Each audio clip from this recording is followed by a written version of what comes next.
سب کچھ نیا تھا مگر حنین نے ہار نہیں مانی، اپنے حالاتوں سے لڑتا رہا۔ انوکھا رشتہ، ایک نوجوان کی کہانی۔ یہ نوجوان حنین پہاڑی علاقے کے ایک چھوٹے سے گاؤں کا رہنے والا تھا۔ یہ اپنے پریوار، ماں بہن اور بھائیوں کے ساتھ غربت میں زندگی گزار رہا تھا۔ سر سے والد کا سایہ بچپن میں ہی اٹھ گیا تھا۔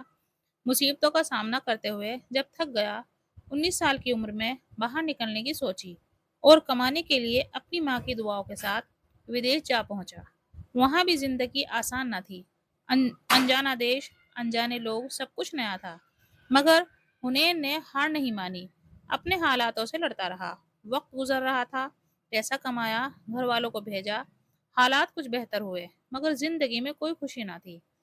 ہونٹوں پہ دعا اور دل میں خوشی پانے کی حسرت تھی۔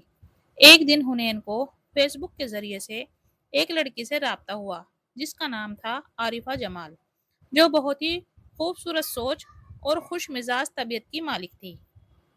حنین اور عارفہ جمال بہت جلد اچھے دوست بن گئے، ایک دوسرے کو اپنے دل کا حال سنانے لگے، اپنے حالات بتانے لگے، اپنی خوشیاں، غم اور روزمرہ کی چھوٹی چھوٹی باتیں ایک دوسرے سے شیئر کرنے لگے۔ اب حنین کو لگتا تھا مانو خوشیاں اس کی زندگی میں اتر گئی ہیں۔ عارفہ جمال حنین کی باتوں سے ہی نہیں، اس کی ایمانداری، خودداری سے بھی متاثر تھی۔ ایک اچھے دوست کی طرح دونوں اپنی اپنی زندگی جی رہے تھے۔ ایک دن عارفہ جمال نے حنین سے بتایا کہ وہ شادی شدہ ہے، 3 بچوں کی ماں ہے، لیکن حنین کی دوستی میں کوئی فرق نہیں آیا۔ ہر رشتہ غلط نہیں ہوتا، اسی طرح حنین اور عارفہ جمال کے رشتے میں بھی عزت اور احترام شامل تھا۔ حنین عارفہ کی بہت عزت کیا کرتا تھا اور عارفہ بھی حنین سے بے حد خلوص اور احترام کے ساتھ بات کیا کرتی تھی، کیونکہ عارفہ کی ہر پریشانی کا حل حنین کے پاس موجود ہوتا تھا۔ حنین عارفہ کو پریشان نہیں دیکھ سکتا تھا۔ حنین عارفہ کو اس سمے ملا تھا جب وہ بہت بڑی ٹینشن میں پھنسی ہوئی تھی۔ دراصل عارفہ ایک کمپنی میں کام کرتی تھی۔ اسی کمپنی میں کام کرنے والے کلیگ کی نظر اس پر تھی، کیونکہ عارفہ پرکشش شخصیت کی مالک ہونے کے ساتھ ساتھ اسمارٹ اور بہت ذہین تھی، اور یہ سب کسی کی بھی توجہ اپنی طرف کھینچنے کے لیے کافی ہے۔ مگر عارفہ کا کریکٹر غلط نہیں تھا، اس لیے اس کولنگ کی حرکتوں سے بہت پریشان تھی۔ جاب چھوڑ نہیں سکتی تھی، کیونکہ ہسبینڈ کی چھوٹی سی جاب سے گھر کا گزارا نہیں ہوتا تھا، اس لیے عارفہ کو بھی کام کرنا پڑتا تھا اور اپنی پرابلم بھی کسی کو بتا نہیں سکتی تھی۔ لیکن حنین اس کے لیے کسی مسیحا سے کم نہ تھا۔ اپنی پرابلم اس کے سامنے رکھی اور حنین نے اسے فوراً جاب چھوڑ دینے کے لیے کہا اور دوسری جاب کے لیے بولا۔ یہ سب عارفہ کے لیے آسان نہ تھا، پر اس نے حنین کی حوصلہ افزائی کرنے پر یہ کیا۔ اب حنین نے اس کلنگ کا بھی پتہ لگایا۔ اتفاق سے وہ اسی گاؤں کا نکلا جس گاؤں کا حنین رہنے والا تھا۔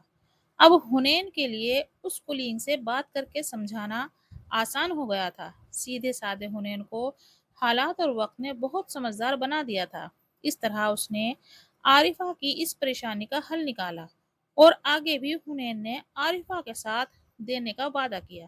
اسی طرح وقت گزرتا رہا۔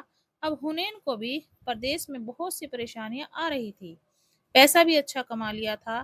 اب حنین نے اپنے ملک ہندوستان میں واپس آ کر کچھ کاروبار کرنے کی سوچی۔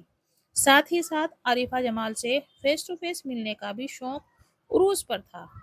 ان سب سے متاثر ہو کر حنین اپنے دیش واپس لوٹ آیا۔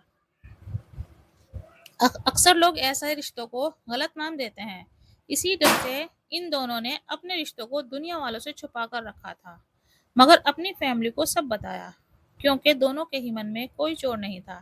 اس طرح دونوں پریوار ایک دوسرے سے اچھے تعلق میں آ گئے تھے، لیکن ہر کوئی ایسے رشتے کو قبول نہیں کرتا۔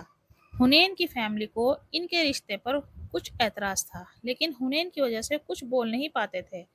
مگر عارفہ اور حنین ہمیشہ ایک اچھے دوست بن کر رہے۔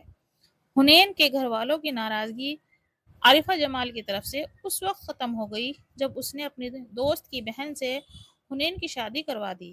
اس طرح حنین بھی خوش تھا، ایک خوبصورت اور پڑھی لکھی بیوی پا کر۔ اس وجہ سے حنین ہمیشہ عارفہ کا شکر گزار رہا اور اس طرح یہ ہماری خوبصورت اور دلچسپ اسٹوری پوری ہوتی ہے۔ آپ ایم ایس یوٹیوبر کو لائک اور سبسکرائب کریں اور کمنٹ کریں۔ شکریہ۔